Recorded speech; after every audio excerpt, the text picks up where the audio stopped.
festival style campus for all the club tents.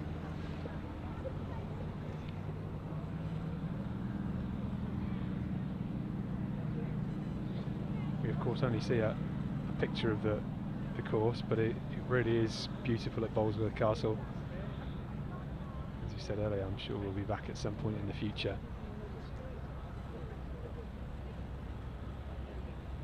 The National always seems to be held at these big regal venues. We've got, you know, Wollerton Hall in Nottingham as well. Castle Donington as well. Yeah.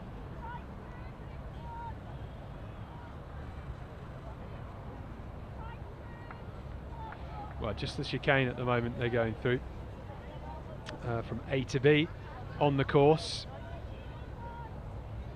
Starting to stride away. We know that Aldershot are in front.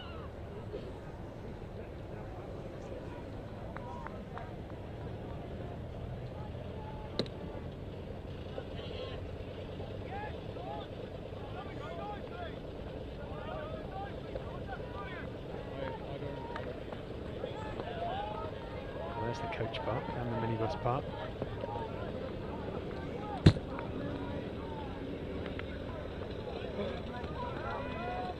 They're starting to loop along the slightly wider section, this red section of the course now, and you certainly see towards the front we've got a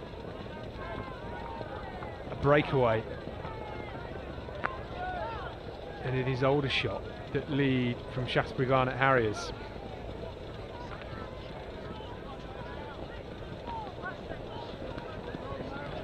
Still James Dargan out in front at the moment, Southern champ.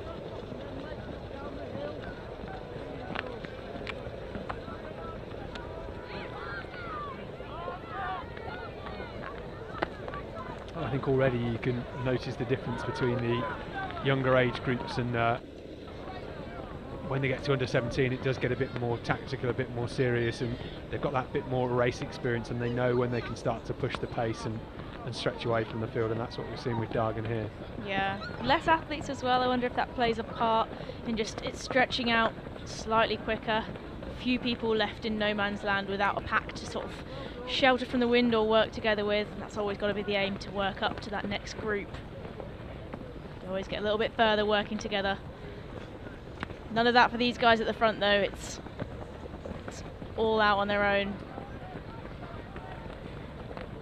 Just imagine if you turned up to Bolesworth Castle for a gentle walk today and you saw probably 7,000 or 8,000 people running around, absolute chaos. I think I'd either run in the other direction or perhaps come back another time, or just cancel the run and spectate some cross country. Yeah, absolutely. It's great, these aerial shots, because you do see the racing line on the course, just where the feet have already dampened down the ground. Gives you great perspective on the size of those gaps as well, and I'd say it's staying fairly consistent for James Dargan's lead. He's not shaken off the Shaftesbury athlete yet. They've definitely pulled away from third, but as we've seen in the races previously, nothing is set at this point in the race.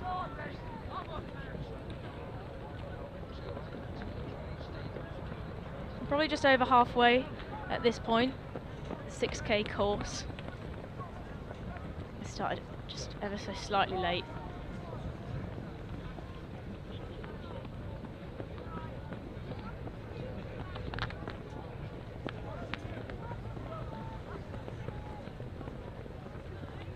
This will be a great point for these leaders to come around and see some of their competitors that have got quite a ways to go, that they've already travelled on this race.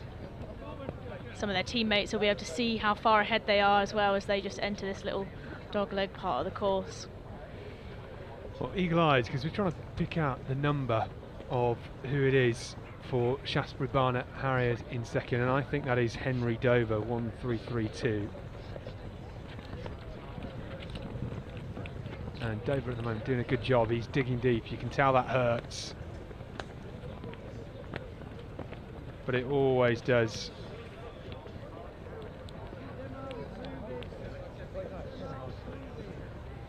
Yeah, he's definitely not giving up, it's Henry Dover.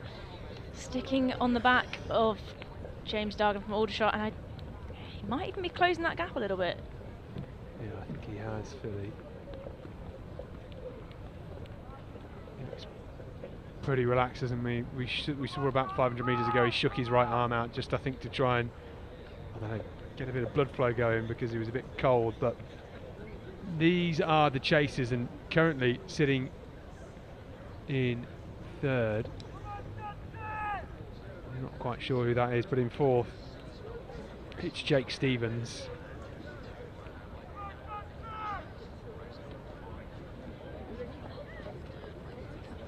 These are the leaders, and Dover has closed the gap to nothing.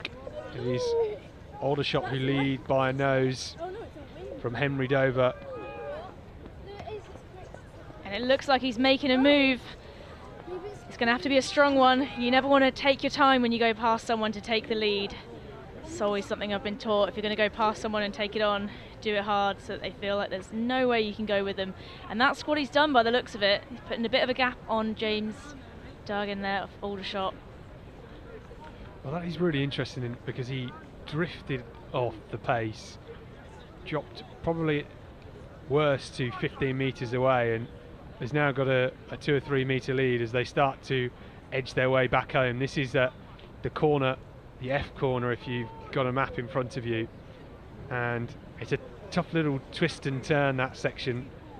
They cut over a bridge and head uphill ever so slightly, and Henry Dover, the man from Shaftesbury Barnet, has the edge at the moment. He looks relaxed, doesn't he? Not giving too much away on his pace, whereas James Dargan just looks a little bit more stressed and working perhaps just that bit harder. Yeah, he's hurting. Just got to try and stay composed at this point, focus on what's in front of you. 1:2:89 in third. That's Will Rabjohns. And Rabjohns currently has that bronze medal position, just holding off Jake Stevens. And that gap is growing at the front. The lead for Henry Dover creeping away from James Dargan. And Dargan, well, he's not out of it just yet. So much can happen. You go off that cliff so quickly, don't you, Philly? And Dover just needs to keep pressing. Timing is everything in these races, and sometimes there's a little bit of guessing involved in that. You know, James Dargan may have just gone off a little bit too quick, but if he can find his composure now, just get into a good rhythm, it's certainly not all over. That's not a gap that can't be worked back up. So they've both just got to stay focused on the task in hand, and we might have a good race on our hands. Well, if you saw anything of the World Cross Country Championships last week in the senior women's race, where Gidey, who was eventually disqualified and was leading and pretty much celebrating across the line, collapsed into a heap. And gosh, yeah. So anything can happen, even 10 metres from the line. Just as we say that, he's looking down a little bit, Henry Dover. Even a few cheers for her. Come on, James. Keep going, James. A little telling look behind as well. And just as we say that anything can happen, he's starting to look like he's working a lot harder than he was before. Well, this could be some finish. One veer to the left and they will see the finishing arch in the distance. This is the under-17 men's Saucony English National Cross Country Championship, and with about 200 metres to go, it is Shaftesbury Barnet's Henry Dover leading from James Dargan of Aldershot Farnham and District, two big rival clubs. There is Will Rabjohns of Pool AC in the black and yellow in third at the moment. He's being chased down by Jake Stevens. Where is the gold going to go?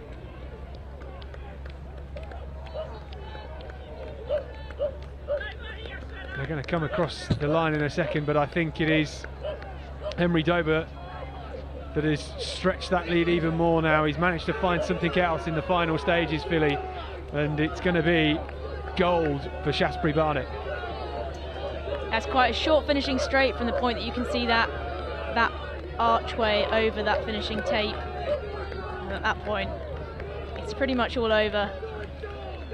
One last look behind from Henry Dover. He's got this in the bag. A little celebration as he crosses the line. Well, Henry Dover takes the gold. James Dargan, he pushed it hard, and that is a very well-deserved silver. And Will Rabjohns, who ran so much of that 6.3 kilometre race on his own, gets a delightful bronze. But it is Shaftesbury's Henry Dover, who I don't think can quite believe it. They look absolutely spent. It looks such hard work out there. Do not let this put you off doing cross country, by the way, because it is very enjoyable, but what a race. He's on his feet now. Just taking a moment to recover and slightly take it all in by the looks of it. He's absolutely ecstatic. Getting a hug there from probably mum. Some very, very proud friends and family. That's lovely to see. If it was his mum, he should have given her the rose. That would have made a day.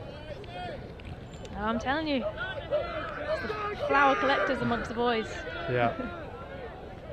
Well, that was some race. A classic in the under-17 age groups. Well done to Henry Dover, James Dargan and Will Rabjohns. Worthy medalists.